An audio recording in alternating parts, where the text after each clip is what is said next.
Hello everyone, welcome to my YouTube channel crack NEET with मी।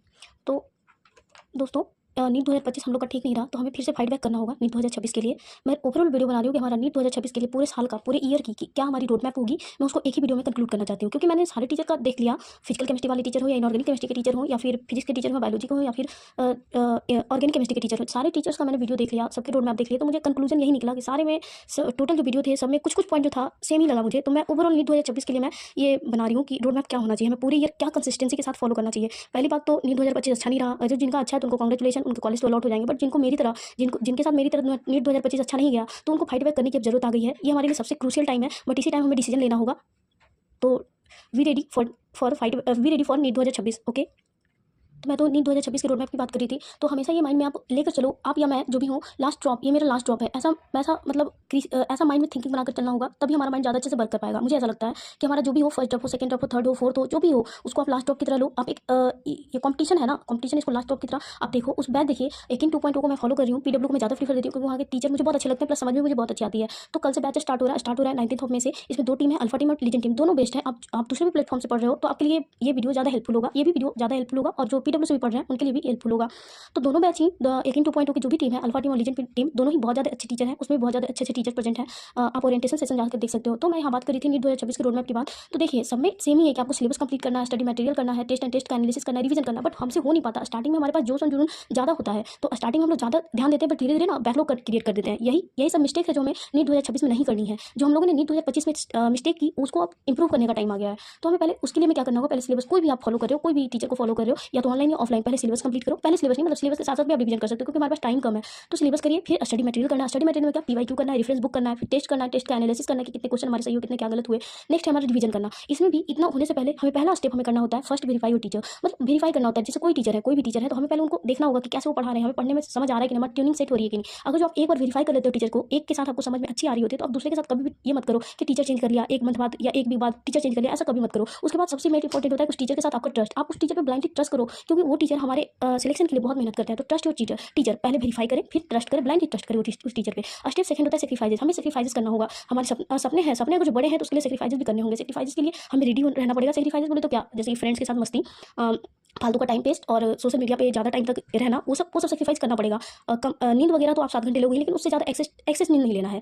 यही सब होता है सेक्रीफाइस करना। और स्टेप थर्ड है, हमें पहले क्या करना है, लाइव लेक्चर देखने हैं, फिर मेकिंग नोट्स बनाना है, नोट्स खुद के बनाना है, और लाइव लेक्चर भी लाइव ही देखना है। अगर जो किनको टाइम नहीं मिल रहा है तो आप रिकॉर्डेड देख सकते हो, बट कंसिस्टेंट रहना पड़ेगा। नेक्स्ट है हमारा मेकिंग नोट्स को हमें खुद से खुद लिख के हमें खुद बनाना होगा। और थर्ड है डीपीपी सॉल्व रेगुलर। और आप जहाँ भी फॉलो करो, जो भी टीचर को फॉलो करो, वो आपको क्लास के बाद नोट्स प्रोवाइड करते हैं। ठीक है, नोट्स नहीं बना ऑनलाइन, मतलब क्लास करते करते लाइव लेक्चर में नहीं बन पाया, तो आप नोट्स से देख लो। नेक्स्ट आपका डीपीपी सॉल्व रेगुलर। आप कितना करने के बाद, रिवीजन करने के बाद डीपीपी सॉल्व कर पाते हैं कि नहीं, आप डीपीपी सॉल्व रेगुलर बेसिस पे करना है। फिर रिवीजन करना है। रिवीजन हमें रफ पेज पे करना है। जैसे कि क्लास खत्म हो गया, लेक्चर भी खत्म हो गया, ठीक है, नोट्स हमने रिवाइज कर लिया, नोट्स हमने एक बार पढ़ लिया, ठीक है, एक बार पढ़ने के बाद हम कितना रिकॉल कर पा रहे हैं चीज़ों को, आपको उसको रफ पेज पे लिखना पड़ेगा कि यहाँ पे टीचर क्या बताए थे। नेक्स्ट हमारा मूव फॉरवर्ड पीवाईक्यू करना होता है। नेक्स्ट हमारा पीवाईक्यू करना होता है। पीवाईक्यू करने के बाद टेस्ट प्रैक्टिस करना होता है, फिर रिवीजन करना होता है। रिवीजन को आप वीकली प्लान कर सकते हो, मंथली प्लान कर सकते हो, या फिर टीचर देते हैं समरी लेक्चर देते हैं, या क्वेश्चन प्रैक्टिस के अकॉर्डिंग भी कर सकते हैं। और इस जर्नी में सबसे ज़्यादा इंपॉर्टेंट होता है स्मार्ट वर्क प्लस कंसिस्टेंसी। अगर जो आप कंसिस्टेंट एक टीचर के साथ नहीं हो ना, तो आप कभी भी मतलब उस एग्जाम में आप बैठ तो जाओगे, उस एग्जाम को अपीयर तो करोगे, बट आप उस एग्जाम को क्लियर नहीं कर पाओगे। कॉम्पिटिटिव एग्जाम है, आपको ये बात समझनी पड़ेगी, उसके लिए हमें स्मार्ट वर्क करना पड़ेगा, प्लस कंसिस्टेंस रहना पड़ेगा पूरे ईयर तक। इसमें से हमें देखिए अगर जो कोई भी अभी भी डिमोटिवेट फेल कर रहे होंगे, तो उनके लिए एक वर्ड है, every ending is the opportunity for refresh start.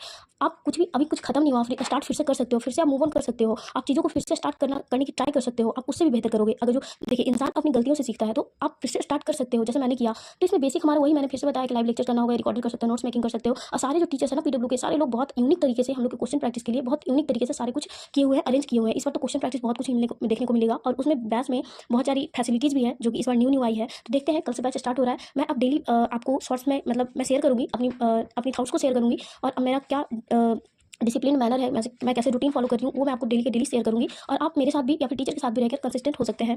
तो इसमें सारे टीचर का वही था, शॉर्ट नोट्स वगैरह बनाना। शॉर्ट नोट्स बनाना तो बहुत ज़्यादा इंपॉर्टेंट है। शॉर्ट नोट्स बनाइए, क्वेश्चन का practice, more and more question practice कीजिए। इसमें क्वेश्चन प्रैक्टिस में आप पीवाईक्यू कर सकते हैं, रेफरेंस बुक कर सकते हैं, एनसीईआरटी क्वेश्चन, ये ज़्यादा इंपॉर्टेंट है। बहुत बार हम लोग छोड़ देते हैं कि फिजिक्स का नहीं करना है, केमिस्ट्री का नहीं करना है, बट नहीं, एक बार टीचर खत्म कर दे उस चैप्टर को, तो एनसीईआरटी के क्वेश्चन में इंटेक्स्ट क्वेश्चन करना है, एग्जाम्पल के क्वेश्चन करना है, एक्सरसाइज के क्वेश्चन करना है। उसके बाद हमें जेईई मेंस पीवाईक्यू भी करना पड़ेगा, क्योंकि इस बार जो एग्जाम आया था वो बहुत ज़्यादा टफ था। एग्जाम में जो क्वेश्चन आए थे वो थोड़ा टफ थे और लेंदी भी थे, इसलिए हमें जेईई मेंस के क्वेश्चन को भी करना पड़ेगा, उसके पीवाईक्यू को, उसके उसके बाद क्लास में असाइनमेंट भी मिलेगी और मॉड्यूल को भी करना होगा। ठीक है, मॉड्यूल नहीं है तो कोई बात नहीं, बट आप कोई भी तो रिविजन बुक को उठा ही सकते हो, या तो एनसीईआरटी एग्जाम्पलर ले लो, या कोई भी आपके पास रिविजन बुक पहले से होगा ही। और उसके बाद इतना करने के बाद सबसे इंपॉर्टेंट मुझे ये लगा कि अपना अपना एक नोटबुक बनाना, मिस्टेक नोटबुक, क्या हमारा कौन सा क्वेश्चन गलती हो रहा है, कितने बार गलती मैंने कर रहा है, मेरे से हो रहा है। फिर टू डू लिस्ट एक होता है, डेली लिस्ट बनाना कि आप क्या कर रहे हो, आपका रूटीन क्या है, उसमें से आप नाइट में देखो, आप नाइट में एनालाइज करके देखो आप पूरे दिन को कि आपने पूरा दिन वेस्ट किया या फिर उसमें कुछ पढ़ाई भी की। तो उसमें बनाओ achievement of the day and regret of the day कि मैंने क्या नहीं कर पाया। और टू डू लिस्ट में ऐसा करना ना कि मतलब जो आपकी एफिशिएंसी है उसी के अकॉर्डिंग आप रूटीन बनाना। ऐसा नहीं कि पहले दिन है हमारे पास जो जुनून है तो हमने बहुत ज़्यादा बड़ा सा एकदम ये बना लिया, रूटीन बना लिया और वो लास्ट तक पूरा ही नहीं हो पाया। ऐसा मत करो, पहले छोटे छोटे टास्क लेना स्टार्ट करो, छोटे छोटे अपने आपको ये होमवर्क देना स्टार्ट करो छोटे छोटे। उसके बाद टू डू लिस्ट, ये भी मुझे बहुत अच्छा लगा, ये भी टीचर सजेस्ट की to do list and make an mistake notebook, ये भी बहुत ज़्यादा सही था।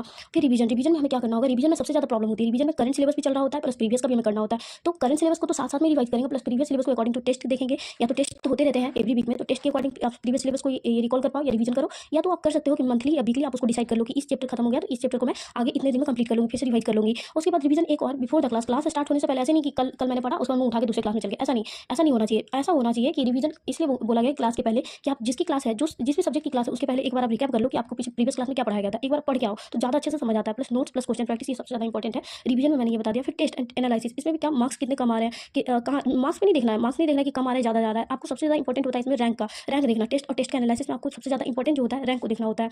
नेक्स्ट है मिस्टेक्स पैटर्न, जैसे मैंने बताया कि आप मिस्टेक नोटबुक बनाओ तो उसमें मिस्टेक्स पैटर्न क्या होगा, आप जैसे कोई भी बुक से क्वेश्चन प्रैक्टिस कर रहे हो तो उसमें स्टार मार्किंग करो। जैसे एक टाइम गलती होगी तो 1 स्टार का मार्किंग करेंगे, फिर मेरे से दो बार गलती होगी सेम क्वेश्चन में तो 2 स्टार मार्किंग करेंगे, फिर 3 बार गलती होगी तो 3 स्टार मार्किंग करेंगे। ऐसे करते हुए फिर जब नेक्स्ट टाइम रिवीजन करने बैठो तो आप पहले ज़्यादा जिसमें गलतियाँ हुई है ना, जैसे 3 मार्किंग 4 मार्किंग, उसको पहले आप देखो, उसके बाद धीरे धीरे नीचे आते जाओ, फिर 1 मार्किंग पे आओगे। ऐसा करोगे तो ये ज़्यादा यूजफुल रहेगा। तो ओवरऑल यही मेरी रोड मैप थी पूरा नीट 2026 एग्जाम के लिए। आई होप ये आपको यूजफुल लगे, तो please like share and subscribe करना ना भूलें।